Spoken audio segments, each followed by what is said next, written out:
For there to be a temple again, there must be a priesthood again.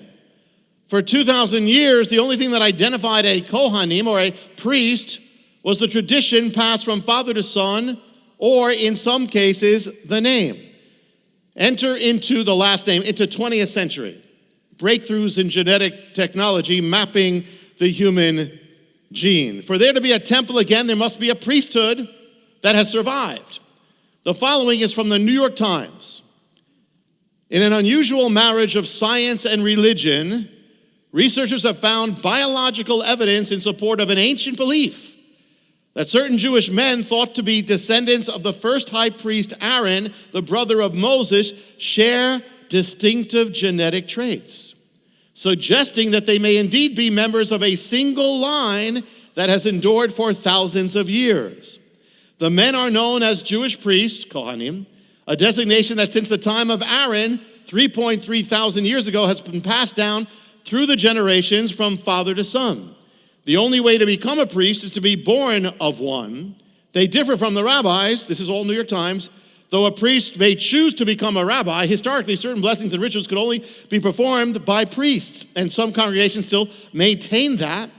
Many priests have the surname Cohen, which in Hebrew means priest, or related names like Cahn or Kahane.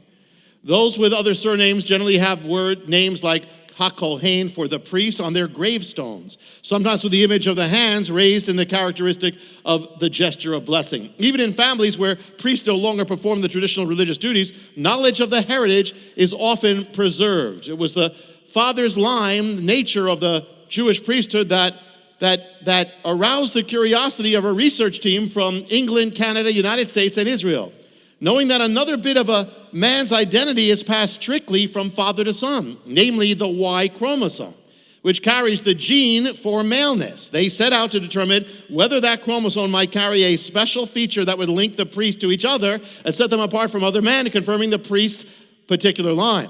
A unique aspect of the Y chromosome lends itself to this sort of research, that the Y does not swap stretches of DNA with other chromosomes. Changes that occur in the Y tend to persist over a long period of time. The subject of the study were 188 Jewish men from Israel, North America, and England. The researchers obtained Y chromosomes, extracted them from the cell samples. They studied 2 sites and markers known from various regions of DNA to find out whether the priests and Israelites differed.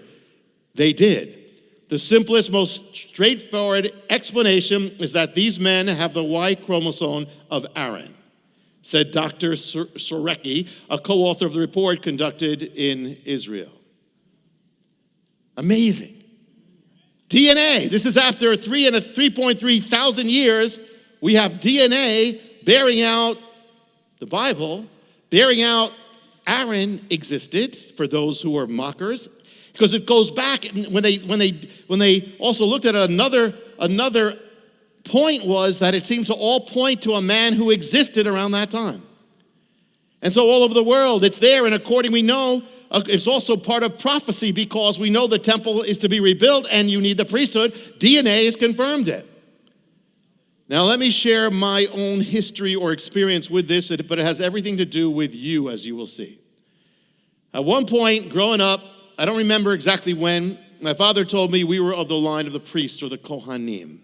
I grew up knowing that, the ancient Hebrew priests, but I didn't really know what it meant to be a Jewish priest. The only picture I had of priests were those of Father Melchani in St. Anthony's down the road. I didn't know what that meant, a Jewish priest. If we were descended from Irish Catholics, I didn't know what that meant. My father told me that the line of the Kohanim, he told me that just basically there were certain things. You weren't supposed to go into a cemetery because you'd avoid anything that is dead. But that didn't mean much to me growing up. And I grew up not following the ways of God, and as a teenager, certainly not, and had a rock band and all that. I didn't see myself as spiritual or having anything to do with what people saw as religion or ministry above all. Certainly not for me. And when I was about 8, I became an atheist. I was against religion. The word minister is Hebrew, is Kohen, same word, priest, minister, it's a priest. When I came to the Lord, I came when I was in college.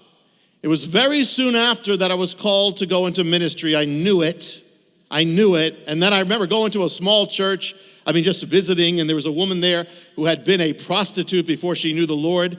and she had this gift, and she called me out of the congregation and spoke things about ministry and things. She didn't know me from anybody, and I didn't look like it. I mean, she just spoke to me and said things that have come true now. But I knew I was to go into ministry, but I didn't know how. I didn't know what.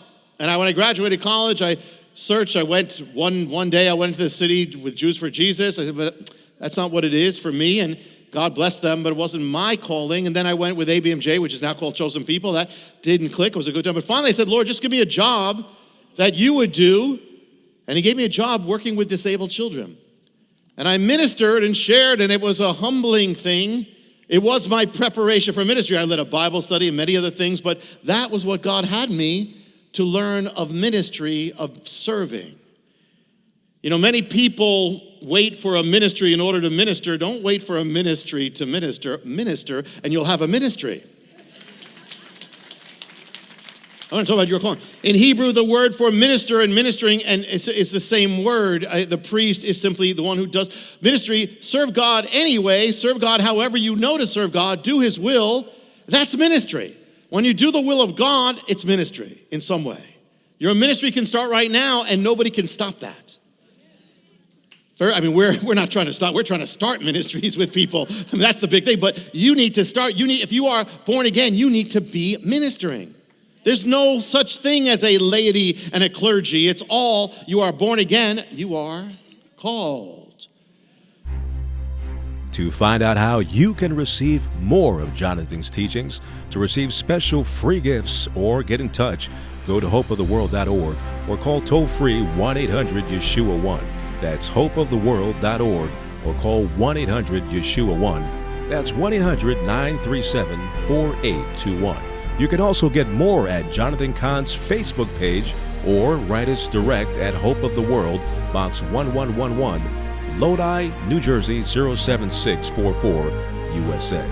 Hope of the World is dedicated to the goal of spreading God's Word and salvation to every land and people.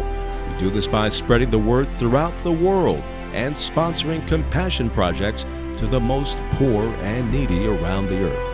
To get in touch or have a part in God's work, just write to Hope of the World, Box 1111, Lodi, New Jersey 07644, USA. Or go to hopeoftheworld.org or call 1-800-YESHUA-1. That's 1-800-937-4821.